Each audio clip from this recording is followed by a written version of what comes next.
હવે જોઈએ ગતિક ઘર્ષણ. હવે જ્યારે આપણે પદાર્થ પર જે બાહ્ય બળ લગાડી રહ્યા છીએ તે બાહ્ય બળ મહત્તમ સ્થિત ઘર્ષણ બળથી વધે એટલે પદાર્થ ગતિમય બને છે. પણ આ ગતિ દરમિયાન પણ પદાર્થ ઉપર ઘર્ષણ બળ તો લાગતું જ હોય છે.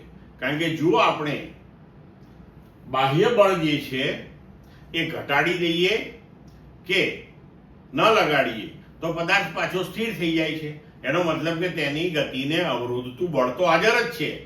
તો પદાર્થની જ્યારે ગતિ શરૂ થાય છે ત્યારે પણ ઘર્ષણ બળ તો સપાટીને સમાંતર લાગતું જ હોય છે. આ છે ગતિક ઘર્ષણ, જેને આપણે FK એટલે કે કાઇનેટિક ફ્રિક્શન, ગતિક ઘર્ષણ FK વડે આપણે એને દર્શાવીએ છીએ. બરોબર છે. હવે ગતિક ઘર્ષણના નિયમો જોઈએ તો અહીંયા પણ ગતિક ઘર્ષણ જે છે એ સંપર્ક સપાટીના ક્ષેત્રફળ ઉપર આધાર રાખતું નથી. એ સાપેક્ષ વેગ ઉપર પણ આધાર રાખતું નથી. બરોબર છે. અને ગતિક ઘર્ષણ બળ એ પણ લંબ બળના સમપ્રમાણમાં જ હોય છે. એટલે સ્થિત ઘર્ષણમાં આપણે જેમ જોયું હતું કે Fs ચલે છે n, તો અહીંયા એવી જ રીતના Fk ચલે છે n.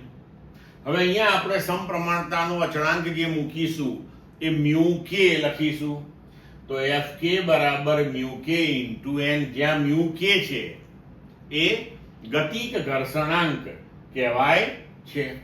તો અહીંયા આપણે જોઈ શકીએ છીએ કે ગતિક ઘર્ષણાંક એટલે કે ગતિક ઘર્ષણ બળ અને લંબ બળનો ગુણોત્તર. એ સ્વાભાવિક છે કે તે પણ એકમ રહિત અને પરિમાણ રહિત હશે. બરોબર છે. તો અહીંયા આપણે એની વ્યાખ્યા આપીએ કે ગતિક ઘર્ષણ બળ અને લંબ બળના ગુણોત્તરને ગતિક ઘર્ષણાંક કહેવામાં આવે છે. બરોબર. હવે ગતિક ઘર્ષણાંક જે છે તેના મૂલ્યનો આધાર એ સપાટીઓ જે છે એનો કેવો પ્રકાર છે, એની જાત કેવી છે તેની પર આધાર રાખે છે. બરોબર. હવે આપણે બાહ્ય બળ F લગાડ્યું, ગતિક ઘર્ષણ Fk લાગી રહ્યું છે, તો એ હંમેશા ગતિનો વિરોધ કરતું હોય.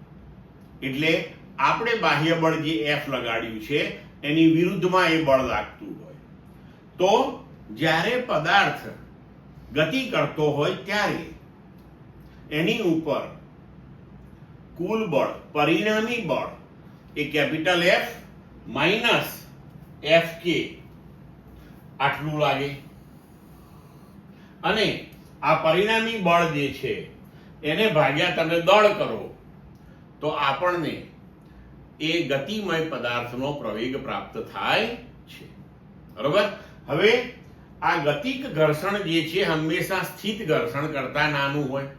એટલે આપણે એ પણ યાદ રાખવાનું કે ગતિક ઘર્ષણાંક જે છે એ પણ સ્થિત ઘર્ષણાંક કરતા હંમેશા નાનો હોય. હવે જો તમે અહીંયા બાહ્ય બળ F જે છે એ લગાડવાનું જો બંધ કરી દો તો Fk તો છે જ અને ગતિનો વિરોધ કરે છે. એટલે હવે પદાર્થનો પ્રવેગ જે છે એ કેટલો થઈ જશે તો કે માઇનસ Fk ભાગ્યા m. હવે ઋણ પ્રવેગ થયો એટલે કે એનો વેગ ધીમે ધીમે ધીમે ધીમે ઘટશે અને પરિણામે એ સ્થિર થઈ જશે. બરોબર છે. એટલે જ્યારે બાહ્ય બળ અને ગતિક ઘર્ષણ બળ F અને Fk બંને સમાન હોય એવી રીતની જો આપણે વ્યવસ્થા કરીએ તો પ્રવેગ શું થઈ જાય? શૂન્ય થઈ જાય. પ્રવેગ શૂન્ય થઈ જાય તો એનો મતલબ આપણે કહી શકીએ કે હવે પદાર્થ, આ પરિસ્થિતિમાં પદાર્થ એ અચળ વેગથી ગતિ ચાલુ રાખશે. પડી સમજ મિત્રો? બરોબર. તો આવી રીતે જો આપણે બાહ્ય બળ ન લગાડીએ તો ધીમે ધીમે આ ગતિક ઘર્ષણના લીધે કરીને અમુક અંતર કાપીને તે અટકી જશે. ક્લિયર મિત્રો?